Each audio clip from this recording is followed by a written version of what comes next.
말씀을 나누겠습니다. 저희 교회 표가 제자 되자라는 표고, 또 제자 되는 것이 바로 나의 삶을 통해서 우리가 어떻게 누구를 제자를 삼을 수 있겠습니까? 제자를 삼는다는 의미가 아니라 다른 내가 아는 많은 영혼들을 최선을 다해서 함께 주님께로 주의 제자가 되도록 격려하고 돕자라는 의미로 예수님의 제자 되고 제자 삼자. 그래서 오늘 저희가 함께 꼭 묵상해야 될 주제 제목은 왜 우리가 예수님의 제자가 되어야 될까? 제자가 되어야 하는 이유는 무엇일까? 여기서 제자가 된다는 말은 명사형이 아닙니다. 제자라는 말 자체가 명사형으로 보이지만 실은 그 어근은 바로 제자가 되는 것, 주님을 따르는 것. 그렇죠. 제자가 졸업이 있습니까? 이 세상에 어떤 세상의 어떤 영역에서는 그런 졸업이 있죠. 그런데 또 우스갯소리로 더 이상 가르칠 게 없다. 하산하라. 그러니까 너가 이제 더 이상 제자가 아니다. 너가 독립해라. 이런 세상의 어떤 상황은 있을 수 있지만 하나님 나라에 구원자 대신 스승 대신 주님을 따라가는 것은 졸업이 없습니다. 내가 주님 없이 내 혼자 갈 수 있다라고 하는 순간이 있을 수도 없지만 그 순간이 가장 위험한 순간입니다. 그래서 제자 된다는 말은 명사형이 아니라 동사형이다. 지금 이 순간에도 주님만을 의지하고 따라가는, 그게 바로 우리가 새아침 기도회를 하는 이유죠. 오늘도 내가 주님 의지하지 않고서는 제대로 살 수가 없는 존재라는 것을 인정하기에 내가 구원자 되시는 예수의 이름을 의지하는 기도의 자리로 우리가 나올 수밖에 없는 것. 그래서 우리가 예수님의 제자가 되어야 하는 이유를 우리가 오늘 본문을 통해서 한 번 더 우리가 살펴볼 수 있기를 원합니다. 왜 주님만이 우리의 스승이 되어야 될까? 그것을 우리가 이 질문을 좀 가질 필요가 있습니다. 우리의 삶의 가장 큰 문제는 죄 문제죠. 그 어떤 종교도 죄 문제를 온전하게 해결할 수 있는 종교는 아무도 없습니다. 온전하게 해결할 수 있는 지도자가 있을까요? 사람이 있을까요? 그 누구도 없습니다. 하나님이라는 절대적인 존재가 인카네이션, 어제 우리 이용호 장로님께서 새아침 기도회 말씀을 나눠주셨는데 예수님께서 성육신하신 그 이유는 사랑의 진실한 표현입니다. 성육신이 되지 않고서는 우리를 사랑하시는 것이 아니고 말만이죠. 그런데 우리에게 함께 하시고 죄값을 치러주시고 사랑하는 진정한 모습을 보여주신 그 하나님이 인간이 되신, 그래서 기독교라 그러죠. 예수 그리스도 종교라는 겁니다.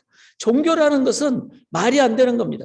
종교는 인간이 만든 어떤 그 신에 대한 자세이고, 그래서 하나님이 우리에게 오신 것, 그래서 기독교를 굳이 종교라는 표현과 함께 쓴다면은 은혜의 종교이다. 이 세상에 그 어떤 곳도 은혜를 나누는 종교는 없습니다. 율법주의가 있을 따름이죠. 도덕이 있을 따름이죠. 귀합니다. 그러나 절대적이고 완전하지 않습니다. 인간이 어떻게 율법을 완성할 수 있겠습니까? 어떻게 인간이 도덕으로 완성할 수 있겠습니까? 하나님의 은혜 외에는 없습니다. 그래서 오늘도 이 새벽에 오늘 하루를 은혜로 시작하고 은혜로 계속 나아갈 수 있기를 원합니다. 죄 문제를 해결할 수 있는 길은 주님의 은혜, 십자가의 대속에서 죽으신 은혜 외에는 없습니다. 자, 왜 이 서론을 말씀드리는가 하면 제자 되자라는 말을 우리가 그냥 단순히 학문을 배우고 따라야 되는 주님을 스승으로만 생각하는 것이 아니라 주님은 바로 우리가 평생을 넘어 영생토록 따라가야 할 분, 그분 아니면 안 되는 바로 예수 그리스도는 구원자이시기에 그 구원자부터 생각함으로 우리가 온전히 주님만을 끝까지 붙잡아야 된다는 의미로 이 주님에 대한 구원자 되심을 저희가 먼저 알고 깨닫고 시작할 때 내가 왜 예수님의 제자가 돼야 되는가? 이거는 선택사항이 아닙니다. 이거는 구원에 대한 온전한 고백이 있다면은 내 삶의 지금까지 그리고 앞으로 평생을 넘어 영생토록 주님만을 내가 의지하겠습니다. 이게 바로 구원을 이해한 백성들, 주의 백성들이 갖는 삶의 모습입니다. 그것을 오늘 13장 1절에 이렇게 말씀해 주시죠. 유월절 전에 예수께서 자기가 세상을 떠나 이렇게 얘기합니다. 이 한 구절 속에 세상을 떠난다는 말은 우리의 사람 일반적인 표현으로 죽는다는 것을 의미하죠. 예수님은 이 세상에 죽으러 오셨습니다. 인자가 온 것은 자기 목숨을 많은 사람의 대속물로 주려 하심이라. 그래서 예수님의 초점은 바로 3년 뒤에 돌아가실 그 십자가 유월절에 초점을 맞추고 공생애를 시작하셨습니다. 그래서 요한복음은 3번 예수님의 유월절을 말씀하고 이제 마지막 3번째 유월절, 이게 바로 13장 1절의 유월절, 바로 이제 며칠 후면 있을 그 유월절 초점 맞춘 예수님께서 자기가 세상을 떠나 즉 죽을 것, 이것은 뭐죠? 예수님, 우리가 예수님을 삶의 스승으로 내 인생의 목표로 모셔야 되는 것은 주님은 정확하게 이 땅에 온 삶의 정확한 목표가 있었다는 겁니다. 그게 바로 우리가 따라야 될 스승의 모습이죠. 세상의 그 어떤 스승은 자기의 도장을 높이고 자기의 어떤 영역을 높이고, 그러나 주님은, 우리 주님은, 우리의 모범 되신 스승 되신 주님은 삶의 정확한 목표가 있었는데 그것은 남을 구원하기 위한, 우리가 예수가 될 수는 없죠. 우리의 목표는 뭐가 돼야 됩니까? 영혼 구원입니다.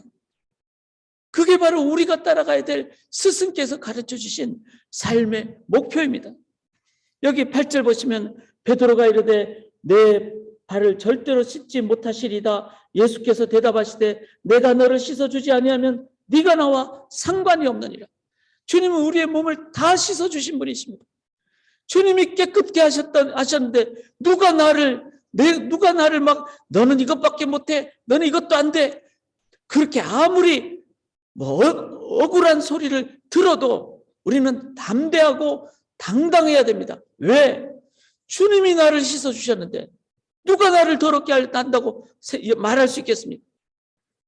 구원받은 자가, 주님께서 이 세상에 오셔서 구원을 위해서 이 세상에 오셨다면 우리 또한 내가 만나는 모든 영혼들 한 영혼도 남김없이 주님께로 함께 갈 수 있도록 예수를 구세주로 소개하는, 저는 오늘 이 말씀을 묵상하면서 많이 회개했습니다.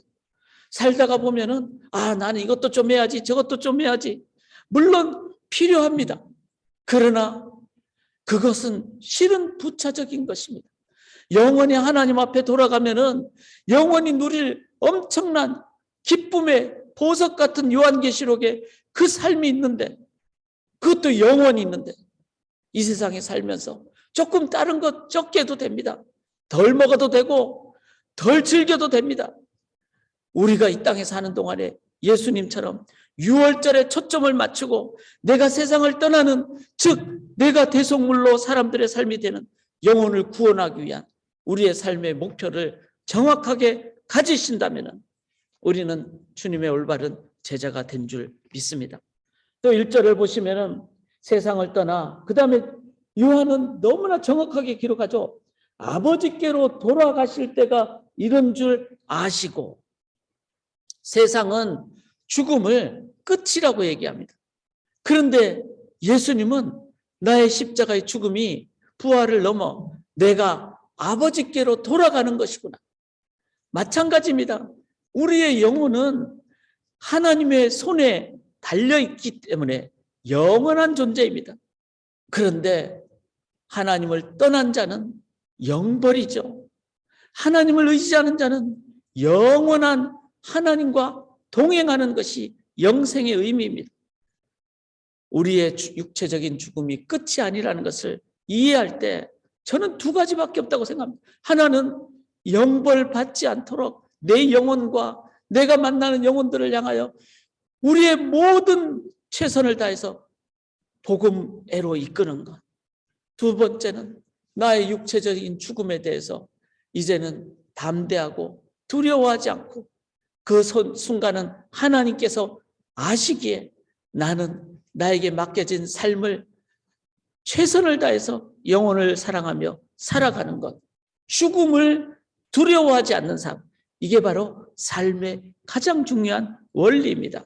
사랑하는 여러분, 우리 스승 되신 주님은 육체적인 죽음이 하나님께로 돌아가는 출발이고 그 과정의 문을 통과하는 순간이라는 것을 기억하셨기에 주님은 하늘을 향해서 십자가에 달려 돌아가시는 그 순간, 아버지여 내 영혼을 받아주시옵소서. 우리가 가상칠언이라 그러죠. 그걸 5분 고난주간에도 묵상을 깊게 하시면서 내가 육체의 죽음을 마감하는 순간에 이 가상칠언, 십자가의 7마디가 나의 삶의 마지막 순간에 어떤 여정이 되고 유언이 되고, 그럴 때 그 순간까지도 자녀들에게, 우리의 남아있는 사람들에게 하나님의 나라를 증거하는 제자의 삶인 줄 믿습니다. 또 1절 끝에 보시면은 세상에 있는 자기 사람들을 사랑하시되 끝까지 사랑하시리라. 우리 주님은 끝까지 사랑하시는, 참 이 구절을 보면서도 회개합니다. 어떤 때는 사람을 내 마음속에 이 사람은 이런 사람이야, 어떻게 보면은 정죄까지는 아니지만 분석을 넘어 판단할 수도 있는데, 주님은 끝까지 가룟 유다 같은 그릇에 손을 넣으시면서까지 주님은 가룟 유다가 돌아오기를 끝까지 사랑하시는, 우리는 사람을 포기할 권한이 없는 존재임을 기억하십시다.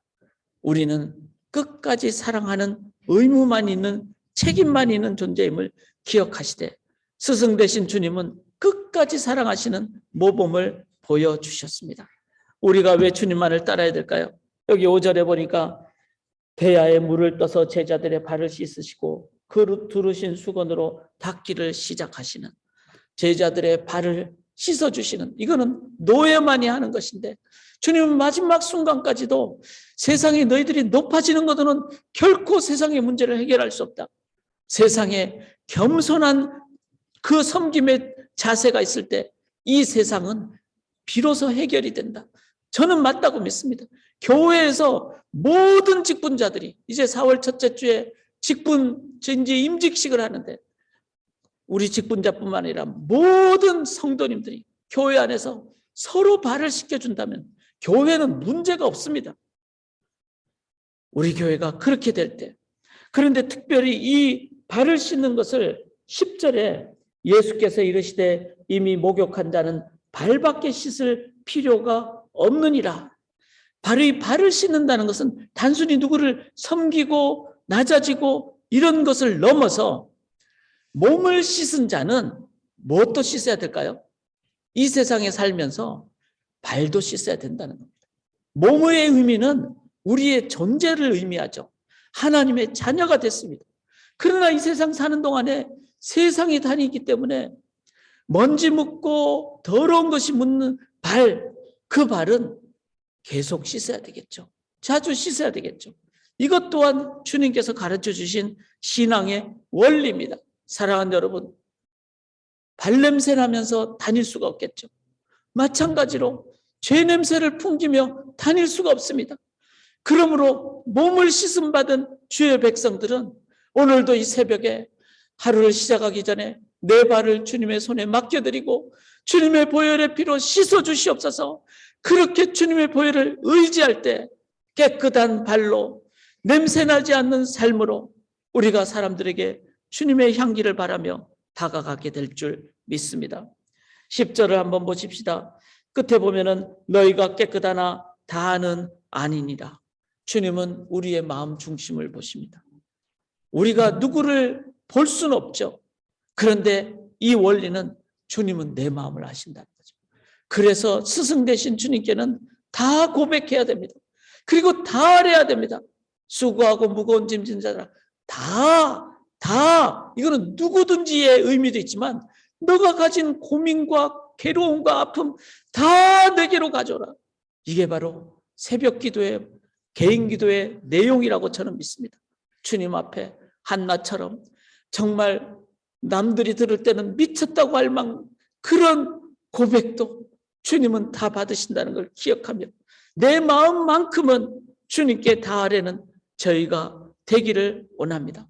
사랑하는 여러분, 15절에 주님이 이렇게 말씀하십니다. 내가 너에게 행한 것 같이 너희도 행하게 하려 하여 본을 보였다. 이 말은 주님이 본이면은 누군가는 따라가야 된다는 거죠. 오늘 저희들은 제자로 부름받았고 평생 주님의 제자의 길을 가야 될 줄 믿습니다. 이 길은요, 한순간이 아닙니다. 매 순간입니다. 과거가 아니라 현재입니다. 미래가 아니라 계속되는 현재입니다. 지금 제자로 오늘도 이 5가지 원리를 한 번 더 기억하며 주님만을 바라보며 살아가시고 나아가실 때 주님이 내가 너와 영원토록 함께하리라. 주님이 함께하시고 도와주시고 이끌어 주실 줄 믿습니다.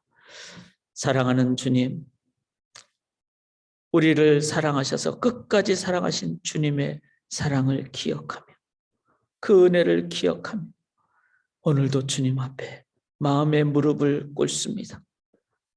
우리의 마음 깊숙한 곳을 다 아시는 주님께 다 토로하는, 그래서 주님으로 체험받는, 주님만 끝까지 바라봄으로 물속에 빠지지 않고 물 위를 걷는 오늘 주님만을 증거하는 삶 되게 도와 주시옵소서. 교단과 노회와 교회와 지역사회, 세계를 주의 손에 의탁드리오며 살아계신 예수 그리스도의 이름으로 간절히 기도드리옵나이다. 아멘.